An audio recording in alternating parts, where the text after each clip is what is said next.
Así es, Paola, como lo has mencionado, y vamos a desmentir algunos mitos aquí junto al presidente del IGP, que nos va a dar más detalles no solo del último sismo del sábado, sino de las más de las 30 réplicas que se han sentido, porque han sido varias, algunas no han sido con percepción, otras sí. Nos va a acompañar hoy día. Señor Hernán, ¿cómo está? Bienvenido. Primero, mencionábamos algo que queda siempre en la gente, ¿no? Sismos pequeños descargan energía. Esto es completamente falso. Bueno, lamentablemente es una creencia aún de la población. Lo que tenemos que tener muy en claro es que los grandes sismos generan longitudes de ruptura muy grandes también. El sismo del 2007 produjo una ruptura de 270 kilómetros. El sismo que ocurrió este sábado, simplemente algunos centímetros de ruptura. O sea, no hay nivel de comparación. Entonces, no pensemos que estos sismos pues están ayudando a liberar energía de un gran evento que lamentablemente en algún momento va a tener que ocurrir y afectar obviamente a nuestro país. Vamos a ubicarnos un poco. Tenemos aquí uno de los mapas para que nos comente exactamente dónde ocurre. Bueno, lo que vemos ahí en el mapa es esa estrella color amarillo, es el epicentro del sismo de magnitud 6.0, y los puntos rojos, los círculos rojos vienen a ser las réplicas. En las primeras 24 horas hemos registrado un poco más de 30 réplicas, de las cuales solamente se han reportado 6 de ellas, porque han alcanzado magnitudes que han generado sacudimientos de suelo. El resto de réplicas han tenido magnitudes menores a 3.0, por lo tanto han pasado desapercibidos para la población. Y en el otro costadito vemos el sismograma, es decir, el registro del sismo. Ahí tenemos unos trazos de color verde, y todo lo que vemos un poco más abajo son todas estas réplicas que han ocurrido. Vemos ahí una señal de color rojo bastante fuerte. Esa es la réplica de 4.3 que ocurrió horas después del evento principal, ¿no? Y repito, ¿no? En las 24 horas siguientes pues han ocurrido una gran cantidad de réplicas, ¿no? Hemos contabilizado, me indicaba 30, 35 en realidad. Exactamente. Y ahora también, ¿por qué ocurren estos sismos? Coméntenos un poco. Si tratamos de explicar un poco el origen de estos eventos, aquí en la imagen tenemos en la parte inferior aquí la placa de Nazca, que se introduce por debajo del continente, y entre ambas placas hay una superficie de contacto, una superficie de fricción. Ahí las placas se están rozando, se están raspando, y eso es lo que me genera la acumulación de la energía, la liberación de la energía, ¿no? Entonces, cada vez que estas placas se movilizan, me genera un sismo.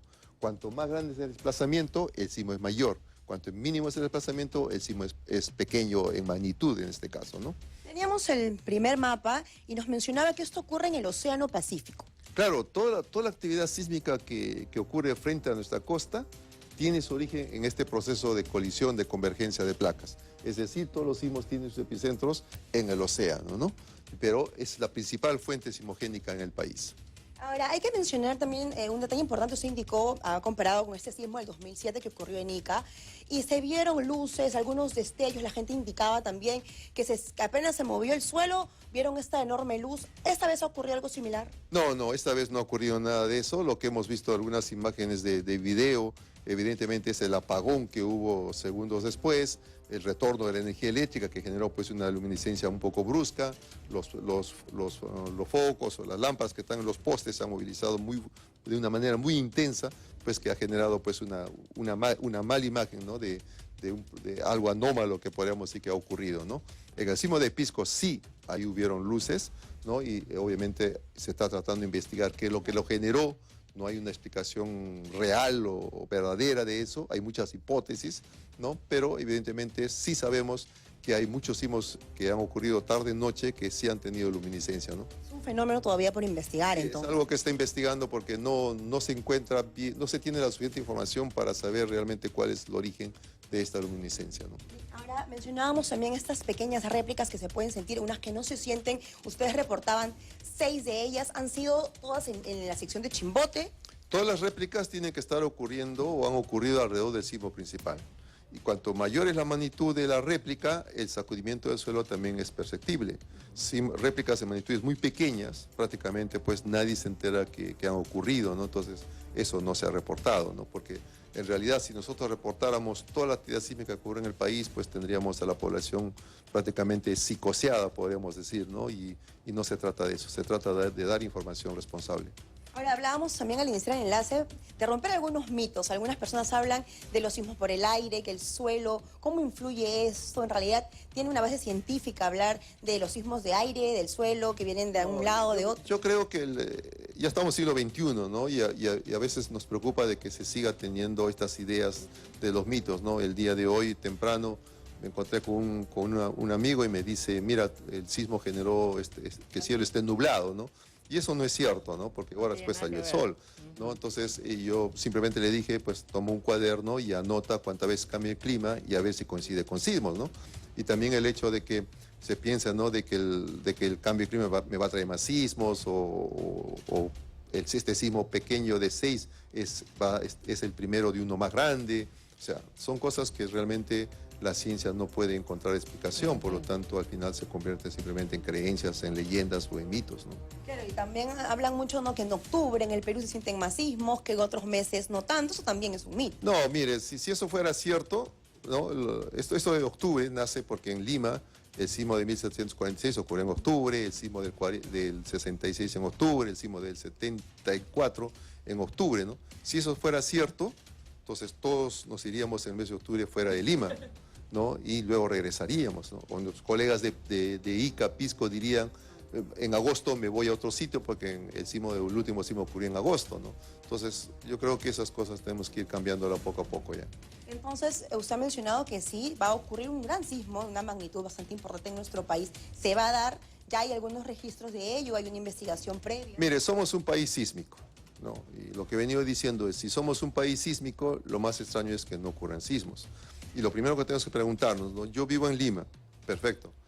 ¿Cuándo ocurrió el último gran sismo? Entonces uno dice, bueno, el año 74 ocurrió un sismo de magnitud 7.7. Significa que ese sismo tiene que repetirse en algún momento, ya pasó mucho tiempo. Si yo le pregunto, ¿y un sismo de magnitud 8.5 para arriba? Bueno, ocurrió en 1746. Ese también tiene que repetirse en algún momento. ¿Por qué? Porque los sismos son cíclicos, vuelven en el tiempo, ¿no?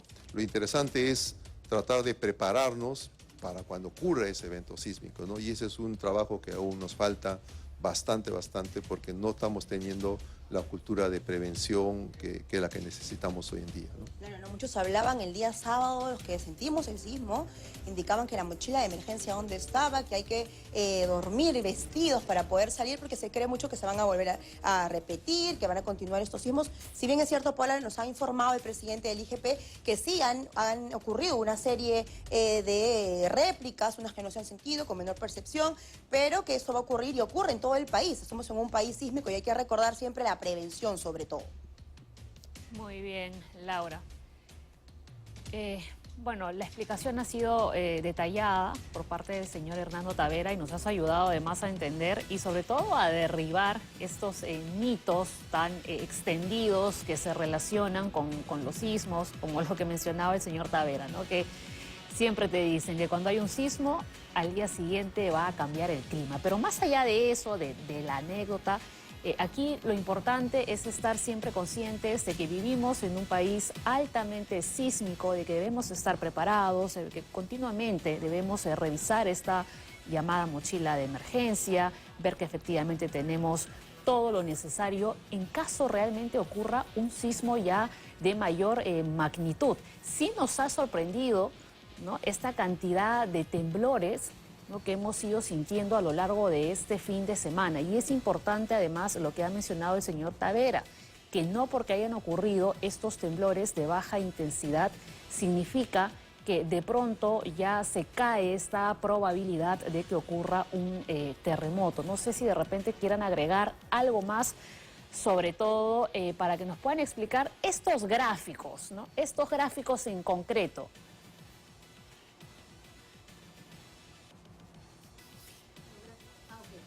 Bueno, el primer gráfico es un sismograma que mencionaba que contábamos algunos de los sismos que han ido ocurriendo. El de color rojo indicaba que es el que se sintió. Son réplicas. El Lo que hemos está visto al lado. es Si nos pueden explicar el que está al lado, que por ha favor. ocurrido, ¿no?, después del sismo principal, ¿no? Es una estación sísmica que tenemos nosotros en Chimbote.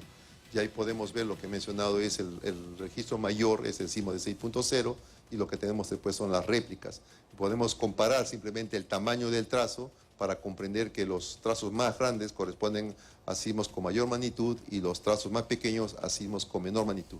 Pero en la pantalla estamos viendo el sismo principal y las réplicas. Al igual que en esta zona, ¿no? Teníamos aquí este mapa. En esta zona lo que vemos ahí es la distribución de los epicentros del sismo principal y de las réplicas, ¿no? Entonces es lo que podemos ver que está prácticamente concentrada y eso nos define más o menos las dimensiones del área de ruptura asociada a ese sismo. Vemos aquí algunos colores, azul, rojo, verde, negro. No, simplemente es para diferenciar la línea del tiempo nada más, ¿no? Y para que nos ayude a identificar también las réplicas, ¿no? Porque a veces se confunde, ¿no? Claro, y evidentemente la que mencionaba, ¿no? La de color rojo es la más El intensa. color rojo es la réplica de 4.3, mientras el color verde es el sismo de 6.0, ¿no? Bueno, y hablábamos también de este gráfico de la causa de los sismos. Estamos en un país sísmico, mencionaba ya el presidente del IGP, y nos explicaba un poco acerca de esta cadena que ocurre y que ha indicado algo importante. Son cíclicos los sismos, o sea, de hecho van a ocurrir nuevamente. Los sismos son cíclicos, los de pequeña magnitud son más recurrentes y los de gran magnitud se toman mucho más tiempo para acumular energía suficiente para producirse. O sea, si somos un país sísmico, los sismos nos van a acompañar siempre. Lo que nosotros tenemos que aprender es a reducir nuestro nivel de riesgo para poder enfrentar esta actividad sísmica, ¿no? Y lo que hemos aprendido en el tiempo simplemente es cómo tú puedes salir airoso de un sismo, construyendo Laura. casas seguras ante los sismos. Es la solución. Ahí Paola. quería llegar, ¿no? ¿Cómo reducir ese nivel de riesgo construyendo casas mucho más seguras? Ya lo acaba de decir el señor Hernando Tavera. ¿Cuál sería otra recomendación, además de la construcción de casas en un suelo que realmente esté habilitado? Bueno, la recomendación final que me parece que es muy clara y precisa es: yo ya tengo mi vivienda construida. Lo que me toca hacer es saber con qué material he construido, sobre qué suelo he construido, cuál es la distribución de sus ambientes, ¿no? Y tratar de hacer un simulacro, por lo menos en familia, una vez por semana.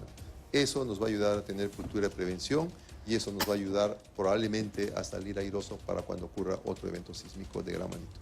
Claro que sí, porque eso es lo que necesitamos, ¿no? Ampliar nuestra cultura de prevención. Cuando ocurren estos sismos es cuando de pronto nos acordamos y sí queremos revisar en qué estado se encuentra la estructura de nuestra casa, pero luego de pronto cuando hay un silencio nos olvidamos, ¿no?